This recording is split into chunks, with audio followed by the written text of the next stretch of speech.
تو میں نے آج آپ کی خدمت میں 3 باتیں عرض کی ہیں۔ نمبر 1، جب ہم اہل بیت کہیں گے، اس کا پہلا مصداق ازواج پیغمبر ہیں، اس کا دوسرا مصداق آل پیغمبر ہیں، اور یہ دونوں ہمارا ایمان ہے۔ نمبر تیسری بات میں نے آپ کی خدمت میں کی ہے، پیغمبر کی ضرورت یہ ہے کہ دین کو دنیا پہ عام کیا جائے، دین کو دنیا پہ غالب کیا جائے، عرب سے عجم تک پہنچایا جائے، دین کو نافذ کیا جائے۔ یہ ضرورت اصحاب پیغمبر نے پوری کی ہے، پیغمبر کی خلوت کو جلوت میں لا کر خواتین تک پہنچایا جائے، یہ ضرورت ازواج پیغمبر نے پوری کی ہے۔ اور پیغمبر پاک کی تمنا میں اللہ کے راستے میں شہید ہو جاؤں، یہ تمنا آل پیغمبر نے پوری کی ہے کہ خود کٹ گئے،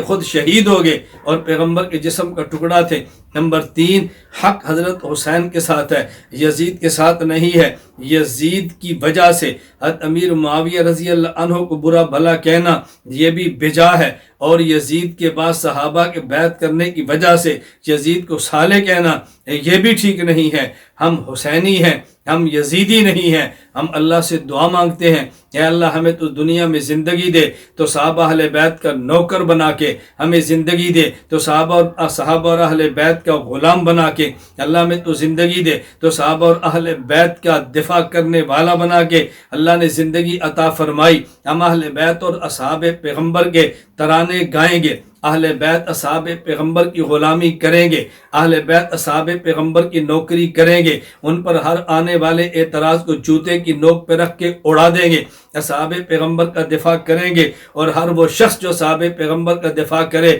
وہ ہمارا امام ہے۔ جو پیغمبر کے صحابہ کی بات کرے ہم دل سے اس کی قدر عزت کرتے ہیں، کسی درجے میں بھی پیغمبر کے صحابہ کی بات کریں، اہل بیت کی بات کریں، ہم عزت بھی کرتے ہیں، احترام بھی کرتے ہیں، دل و جان سے ان کی قربانیوں کی قدر بھی کرتے ہیں۔ اللہ تعالی ہمیں قیامت کے دن اصحاب پیغمبر کے ساتھ کھڑا کرے، آل پیغمبر کے ساتھ کھڑا کرے، ہمیں ازواج پیغمبر کا روحانی بیٹا بن کر زندہ رہنے کی اللہ توفیق عطا فرمائے۔ میں آخری گزارش کرتا ہوں، اصحاب پیغمبر، ازواج پیغمبر، آل پیغمبر صلی اللہ علیہ وسلم، ان کے بارے میں نظریہ اور عقیدہ اہل سنت والجماعت احناف دیوبند کا ذہن میں رکھ لیں۔ اہل سنت والجماعت احناف دیوبند کا عقیدہ ہے ہر صحابی مومن ہے، ہر صحابی عادل ہے، ہر صحابی حجت ہے، ہر صحابی معیار حق ہے، ہر صحابی تنقید سے بالا تر ہے، ہر صحابی محفوظ ہے، اور جب کسی مسئلہ پر جمع ہو جائیں تو صحابہ پیغمبر کی طرح معصوم ہے۔